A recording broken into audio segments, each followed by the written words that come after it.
Ananum, please welcome His Royal Highness Otumfuo and Osei Tutu Ababio, the 16th Asantehene.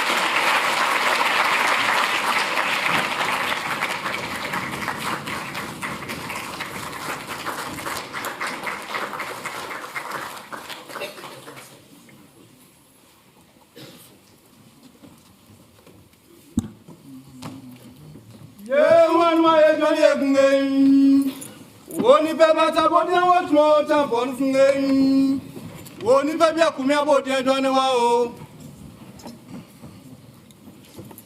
wo saji fogu nyagwasi o Asantehene dwe kasangen wo saji fogu nyagwasi o Asantehene dwe kasangen kotoko ni kase krobia hine kasangen kotoko ni kase krobia hine kasangen me ma krobia irifi anguma ni kotokungen me ma krobia irifi anguma ni kotokungen Asante trot mo champon fungen Asante trot mo champon fungen Asante siesie bo smentite Asante siesie bo smentite krobia Asantehene dwe kasangen krobia Asantehene dwe kasangen Osei tritwe mi mo di nwa visio Osei tritwe mi mo di nwa visio wan no benya setu so supeni ni ekwa bokuma sika poba no wan no benya setu so supeni ni ekwa bokuma sika poba no obi nya se bianko bebi menu atedu fie badam le fie kasangen menu atedu fie badam le fie kasangen trewa ni ntofi moje nungen odofro dadio tmo champon fungen odofro dadio tmo champon fungen osio ni nkro yo smantite eja kwa jare na adia sedungen ekusi biekum brot mo champon fungen eja kwa office ye frampro dami fewisi asumdwe hini wose tututie sa dum refrewa opensu na di nkabom ni abotrechicha santimani gana menyina obi nya se bianko bebi bragwa bakana ne frampro dami fewisi me ma dwabindo da ko yadungen ya dom na ne dia ko boji tota touch mo champon fungen o to sika sama na ejida kungen eja ko ebo abankro don frewo oyina frewe frampro dami fa o o poku ale mi modi nwa visio wan no benya saja cho poku pani ni echa ikwa abanu obi nya se bianko bebi asinia jambi bo hini tmo champon fungen ohi me chan ikwa bo smedite obi entra kwasi pepingen ekusi bekum brot mo champon fungen obi kasine dwe transingen oso chabe dem le fe kasangen jem pe fiafu oso ni tombo tmo champon fungen onu fufore men krap mo sisa fore men krap ngen osafo du secha mo kuma je bo tmo champon fungen osafo bosu obo smedite osafo na dwe kasangen radio kro ni pebie ku di fata blofo central du fata hibingen o krube data probo tmo champon fungen o saji fo kunyagwa singen o Asantehene dwe kasangen wo krube data probo dem le fa kunyagwa se Jom. Kwame, you followed what they were saying. Because when you were doing the introduction, I realized that you were on top of what is happening in Kumasi and Accra. Therefore, you know. It is barely 8 weeks since I welcomed to our palace in Kumasi the directors of the British Museum and the Victoria and Albert Museum, who had traveled down to formally hand over a cache of traditional artifacts the museums had loaned to our Menchia Museum. The artifacts, as the world knows, were part of a huge stock looted from the palace of my great-granduncle during the invasion of Kumasi by the British troops in 1874. And their return was a culmination of years of careful negotiations between us and the two great museums. The return of the artifacts had been timed to commemorate the silver jubilee of our reign as the 16th occupant of the Golden Stool. It was an important objective for us, given the growing bonds of friendship between our peoples, to find a pathway through the logjam in the global conversation about the restitution of cultural artifacts extracted from various centers in wholly unethical circumstances during the epoch of global colonial enterprise, and to demonstrate that with sincerity, mutual trust, and goodwill, the world can overcome any impediments to the rational resolution of all conflicting goals. The response of my people to the return of these artifacts had been truly reassuring. The return is being celebrated at one level with the same reverence as the heroes of a state returning from enforced exile, and at another level as marking the spiritual reconnection with lost souls. Critically for me, it has spread among the young not just a new model of self-belief and confidence in their heritage, but an inspiration to strive to add to that heritage of excellence in creativity and innovation. There could not be a more appropriate moment for this than the period when the minds were focused on celebrating the important landmark in our advancing history. The response of our people has added to our great pleasure in accepting the joint invitation of the British Museum and the Victoria and Albert Museum to deliver the memorial lecture on Asante heritage, past and present. It is a pleasure to see among today's distinguished audience some of the eminent historians and anthropologists, like my very good friend, Professor Malcolm MacLeod, who had labored hard to tell the Asante story to the world. He joins a long line of brilliant scholars and ethnographers from R.S. Rattray, Ivor Wilkes, Thomas McCaskey, for whom we can only express our deepest appreciation for the sincerity of their endeavor in capturing the essence of our heritage to a skeptical world. But our debt to MacLeod is even greater for his readiness to join my grandson Ivor Ajimandua to negotiate with the museums on behalf of the Menchia Museum for the return of the artifacts. But even as we acknowledge the seminal works of these historians and their Ghanaian colleagues, such as Albert Adubuahin, J.H. Kwabran Ketia, Alex Ataya Ochematin, William Tordorf, and Kwame Ahin, one has to concede to the relative paucity of literature in our heritage. This is a surprising deficit considering the encyclopedic range of Asante folklore, the culture of storytelling around the fireside, and the monumental compendium of proverbs with which our heritage is enriched. Chinua Achebe reminds us that in much of African culture, proverbs are the palm oil with which words are eaten. To the unlettered in West African culinary arts, this is one of the favorite edible vegetables, almost sacred. Or to quote an authority closer to some of you, Francis Bacon proclaims that the genuine wit and spirit of a nation are discovered by their proverbs. At the risk of appearing to over-egg the pudding, one could find in the Anansi stories a mini Shakespearean experience in wit and wisdom and complexity in storytelling. And yet, we have only the example of the mother of our chairman today, Peggy Cripps Appiah, who has endeavored to add the inimitable Anansi to the literature of our times. Equally, one sees little of the proverbs distilled from the pot of wisdom of our forefathers. Thus, literature deficit notwithstanding, Asante heritage, which we inherit with pride, is a tapestry of golden formulations embracing a system of governance consecrated through the fairness of time, loyalty to our traditions, respect for laws, and an unfailing fidelity to the values that define us. In the tradition of Asante, there's no disconnect between the past and the present. The present is continuous from the past as the future is shaped by the present. And so we walk with unfailing respect for the past, confidence in the present, and ebullience in the future. To fully appreciate the essence of this heritage, we need to step back in time to the foundations of our state. The Asante state was a creative response to the imperative of warfare in a particularly dangerous period in history.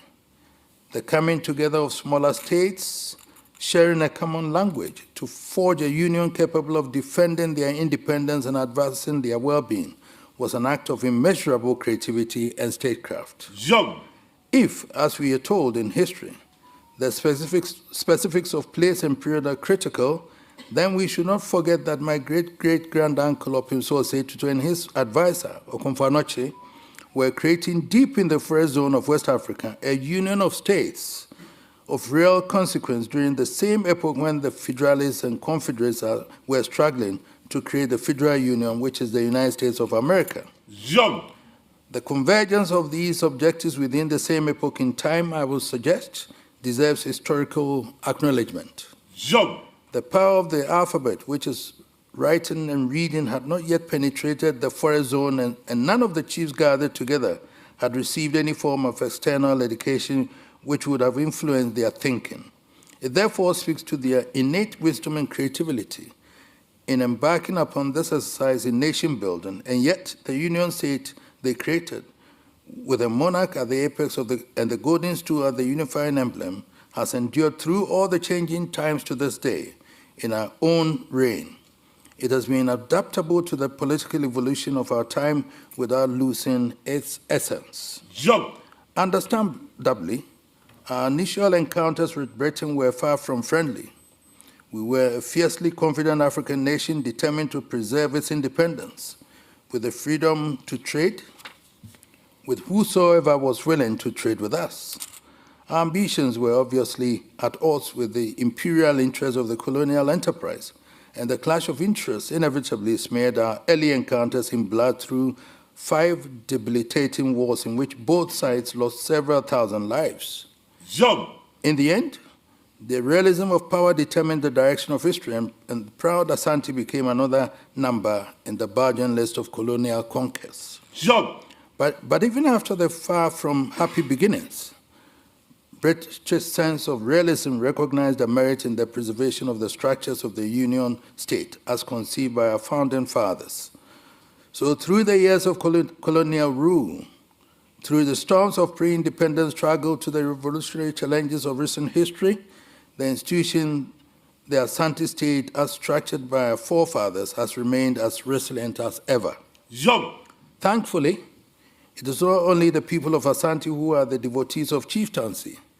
They probably may be the greater believers, but there is no part of Ghana where chiefs, as traditional leaders, do not have a sway. As a result, the people of Ghana have fashioned a constitution which has wisely bolted the institution of chieftaincy onto the institutions of the modern democratic state. So we are able to serve the national interests as a steadying hand in troubled circumstances, a glue for national cohesion, and a dependable channel for conflict resolution and the preservation of peace.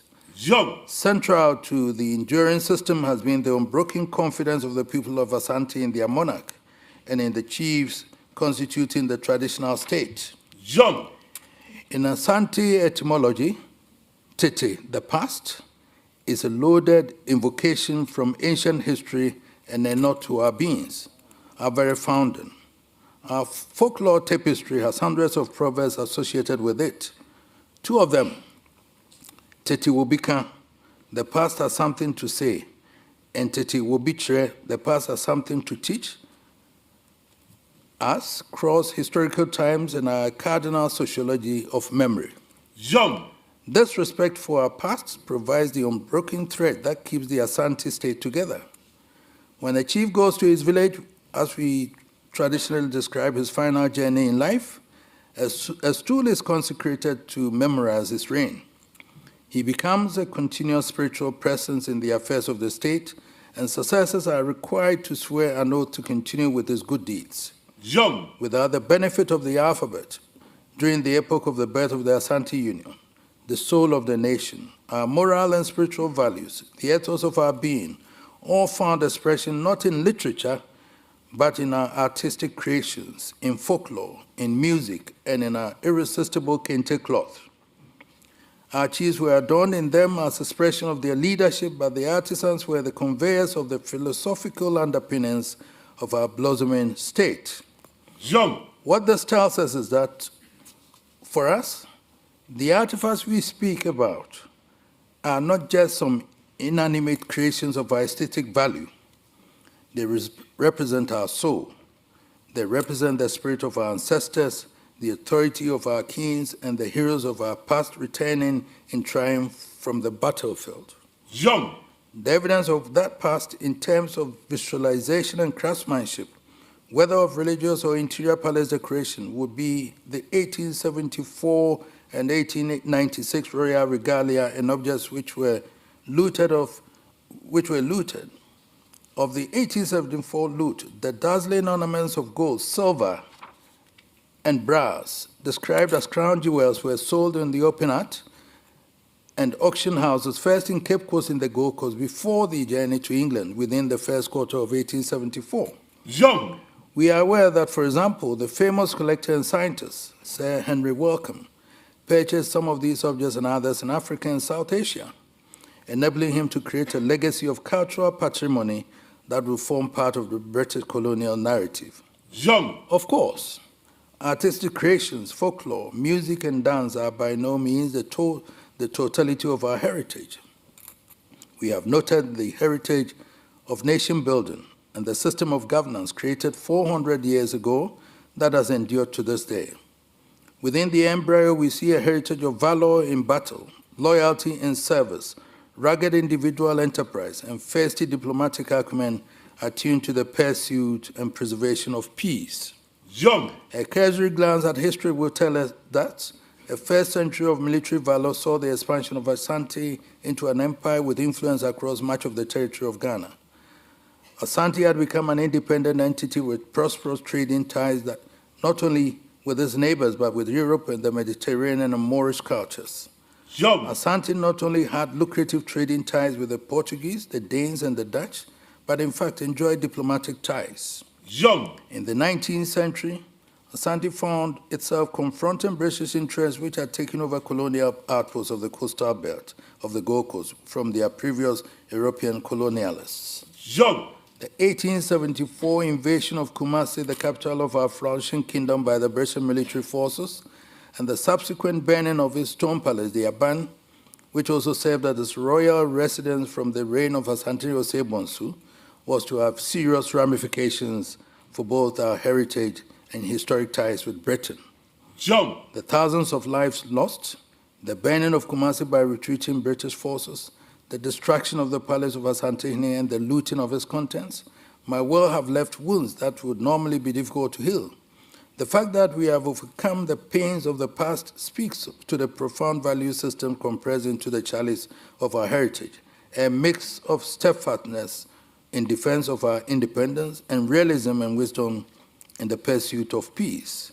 The heritage of valor in battle has obscured the fundamental belief of our forefathers, which has guided me through our reign, that the courage to wage wars must be matched at all times by the wisdom to make peace. This belief was made manifest several times in our history. There was the ancient gold in us, which is part of the royal collection at Windsor, that was given as a gift to Queen Victoria in 1882. By my great-grand-uncle, Nana Mensah. British diplomats at the time were aghast. They saw the gift of an axe almost as a declaration of war because the axe is deemed a weapon of violence or destruction. But what was the motivation behind the gift?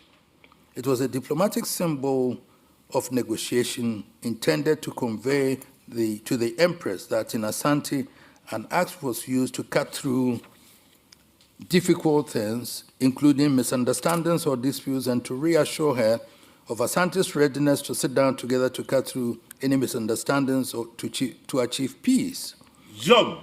This was 8 years after the 1874 invasion and the war that followed, in which Asante lost over 4,000 soldiers with heavy casualties on the British side as well.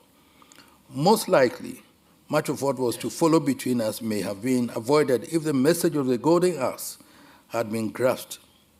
It was quite refreshing, though, that 100 years after that misunderstanding, Her Majesty Queen Elizabeth gave permission for this object to be borrowed for the Asante Kingdom of Gold exhibition at this same museum.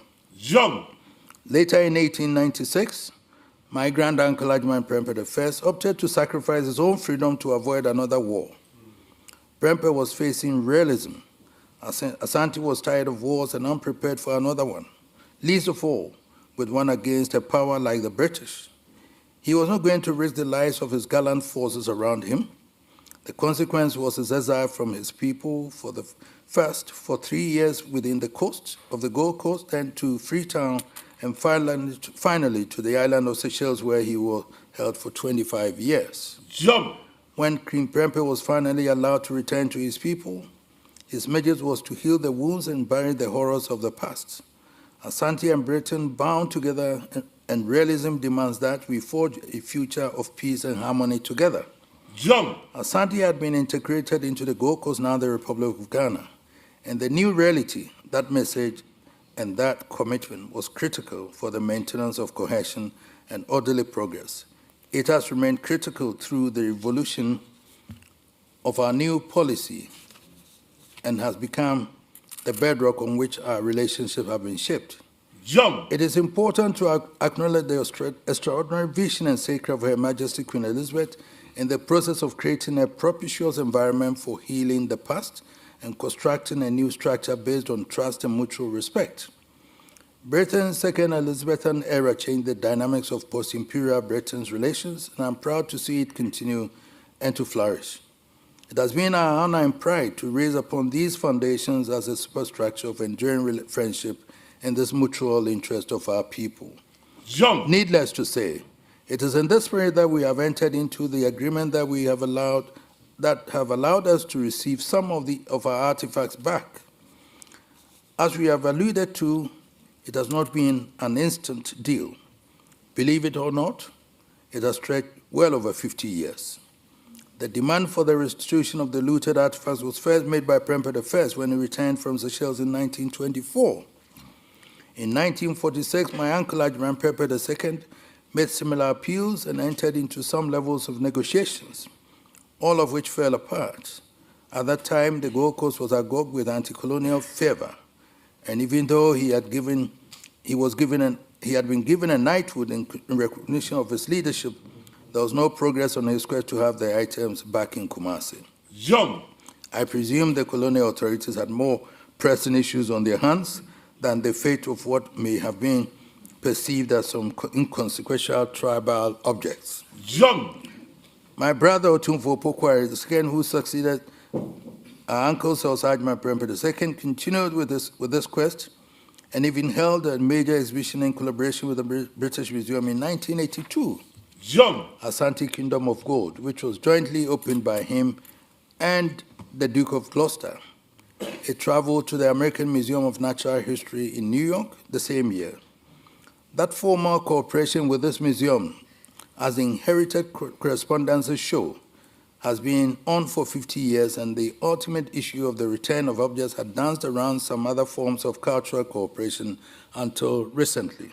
Jump! I took up the matter shortly after ascending to the Golden Stool and was encouraged by the fact that the restitution of cultural objects had become an issue of global concern with legitimate claims from several countries. The UNESCO had made it a priority. It is no longer disputed that many cultural objects were either looted or extracted from Africa and other colonial zones illegally. But even while acknowledging this, nations point to a litany of legal and historical barriers to ready restitution. I recognize the depth of feeling, the legitimate emotion generated by this issue. In a world already wobbling in a myriad of political miscalculations, we cannot afford to allow this to fester beyond control. Jump! We chose the path of silent diplomacy, believing that with trust and sincerity of purpose, we could navigate the maze and find a way that brings us to the point of mutual satisfaction. When we seriously engaged with the two museums, I set my team a target to make sure my people would see their stolen ornaments back in Kumasi for the silver jubilee of our reign. Young.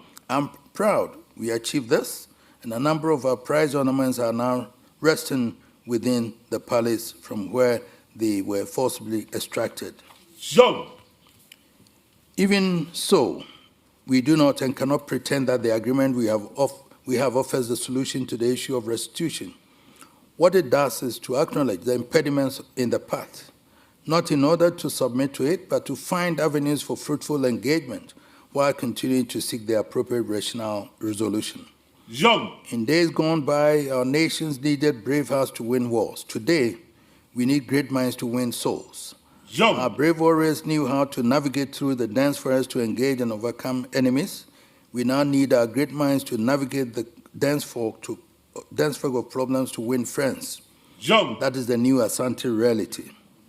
It remains our unalterable position that articles of cultural importance looted or procured in unethical circumstances through the colonial enterprise must be restored to their origins. This is the position of UNESCO and the position clearly endorsed by the government of France.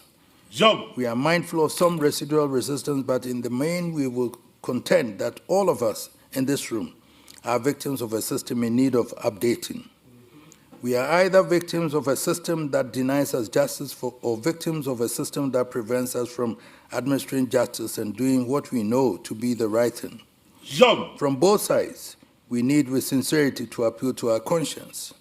Nobody disputes the fact that much of the cultural objects at issue were obtained in illegal or unethical circumstances. Can anyone in good conscience sustain the enactment of a law to protect illegality?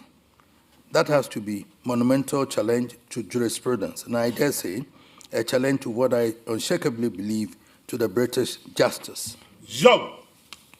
My sincere hope is that in the fullness of time, sooner than later, state authorities will take steps to review laws contrived to protect illegalities and permit all concerned to apply themselves to the rational resolution of the challenge of restitution. I stand ready in the spirit of international harmony to invite the world to Kumasi for a global conference to seek universal consensus on the peaceful and rational restitution of illegally procured cultural objects. Young.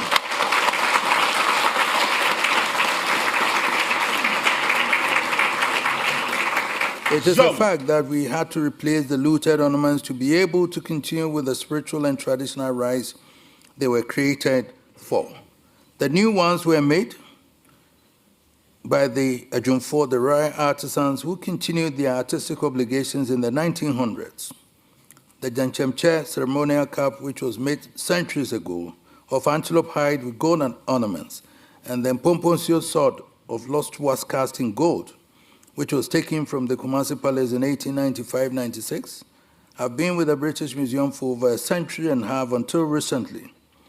But even with their replacements that have allowed us to continue with their spiritual and varied roles, the return of the original objects had to be celebrated as a liberation of the soul from captivity. Young. I have alluded to the heritage of individual enterprise in Asante history. It is not always appreciated, even by our historians, that the driving force behind the expansion of Asante Empire was trade. Asante was a major hub for gold trade, whose route extended from the forest to the Sahel. Through trade, we made contact with Islam, which had its own converse. When Asante was eventually integrated into the Gold Coast, a sizable crop of men of immense entrepreneurial acumen was on hand to set off a burst of private enterprise. They became the dominant force in cocoa production, which was to become the mainstay of the economy of the Gold Coast. That culture of enterprise has not receded. It is the beacon of private enterprise and the driving force in Ghana's economic development. Young. Along with the heritage of individual enterprise, Asantes have added a culture of traveling, which has seen them spread in all corners of the planet. Indeed, nothing can give one greater pleasure than to see one's grandchildren in such eminent circumstances as our own Kwame Anthony Appiah, Bernard Mensah, or Fiache, the daughter of one of my lawyer chief, now celebrated as the Deputy Governor of the Bank of Ghana. And of course, the outstanding men and women of our heritage who are serving Britain and many other countries in key positions in government as ministers and members of parliament. Jump. All these great minds in the diaspora are like a sprinkling of gold dust on the tapestry of Asante heritage. We cherish them and hope the thread never breaks. Between the bubbling captains of private enterprise at home and the flourishing resources in the diaspora, I see a rewarding convergence and the potential for successful collaboration that could inject fresh momentum into the economy of Ghana.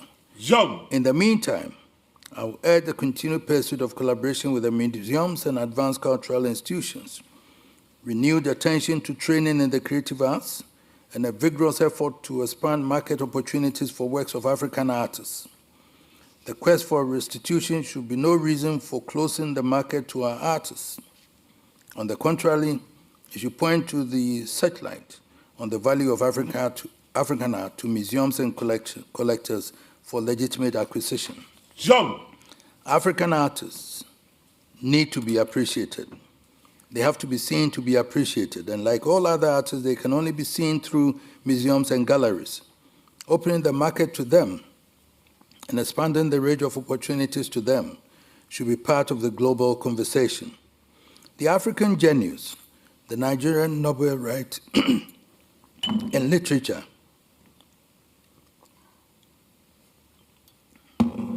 excuse me, Wole Soyinka, writing under the Arts in Africa during the period of colonial rule, says, was hardly a match for the factory, whose products began to flood African markets even at the early stages of colonial venture.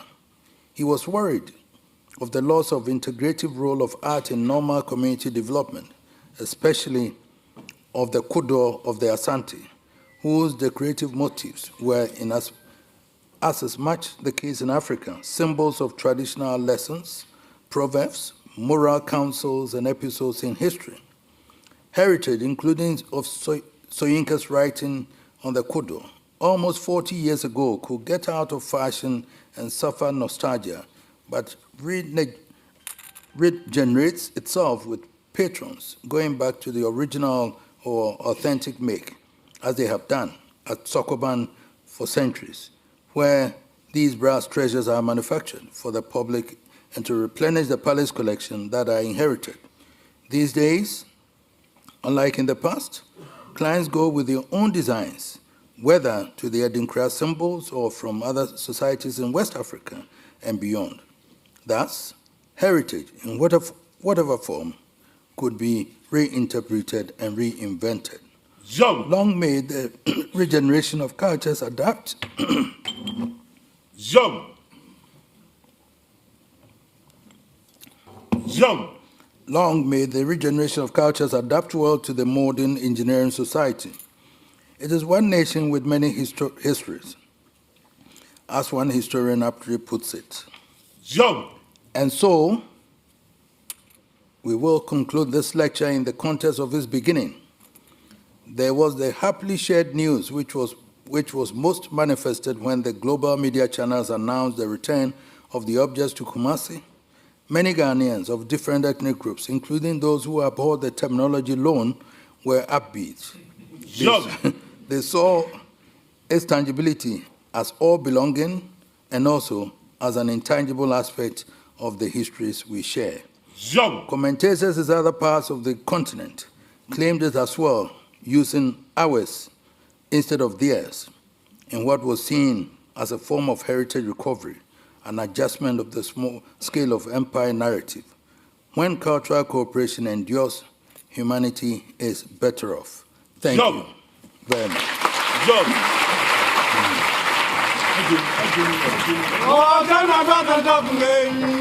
Nwa keni an bebre no ani medada ne won komo ketewa bi ho hia me pa saa na me yehwe on so se ho behia won so eye nsem tia wa bi pe ntima me wia wo mre kakra bi de edi kan eda Yeda will be ase. I was so a king.Ghana mu. I was so me especially on a TikTok. I mean, I don't want kasa on one odonti. Yene na over 100,000. That is 10% of 1 million people. Even if you say gusompo, and a follow ye. And omudi yechi. Ewe TikTok. Sa wodo ye ansu na mu ye cheme. Ewe Facebook. And ye me pese mu hunoni. Aresredi hu wonfaso. And say, afi ne maybe a YouTube account. Eye monopa. The content e wo mu kure ndru baby a. Afi ne dey ba. There were a lot of beautiful packages and they break Ghana for. Ma money media money say the Meseum adwuma. Enunti nsi me form. Oni gi video bia me de bebe a. Enunti mesre wade ba ko pese. Ye tie abusuafo fro wa hai. E YouTube hai. Ma remfi say. Obe subscribe channel we ama me. An money say the Meseum adwuma. Video ne sofo ma. Obi e ni je ho. We aye abusuanko foforo a ye ti ne YouTube hai nti no. Channel ya abofra afi na wo nyini. Mesre wo say. Be ka me ho ne nyini hade ye ne nso nka ho. Say the maboa ama ene TikTok. You woni padodo be almost 10% of over 1 million people na follow you on TikTok. Amanam sa so eye bi kire me e wo ye Facebook. Mo subscribe channel we so ma me. Nemum de hia ne say. O subscribe wi a. E ma we fisa adoma na da subscription in channel. What the one sabe boso. No what choose all. What say details na ne credit nyina hwehwe na e de abramo. E bie mu so ha. YouTube ha ye. Se na bia obedi kan na won sa ka video bia me de bebe bie ntino. E sa sere obi o say. O subscribe wi a. E ma we fisa say. What the one sabe bo adoma na da subscription in channel. No what choose all no. Ye nyina busua we. Brade be kam ho ne nyina we so. Enka ne ya ya dada no. Within the ken, the catch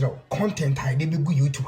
I'm not dancing the moon dada. I feel na fear be radio mo drone. Sure. So when you say me may Marco in the crown, if a Tiffany appearing and for Abro or Dram or Mount. When you can subscribe, cause about domans, choose you all. I share video, and many part do be. Now once you never read. You say, I see where the can't subscribe rather. I don't say about domans, that you all know. Within the ken, no way they grab the best share on our next video. One, oh boy, Juma, we did the Jacob.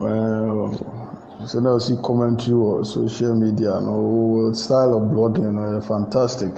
So you see commentary, no news in the bar. So you see commentary for home. We are so good. Keep on going. And the Ostar also the Ebema other tribe a flow. Uni sorted. India terminate. That's how becano.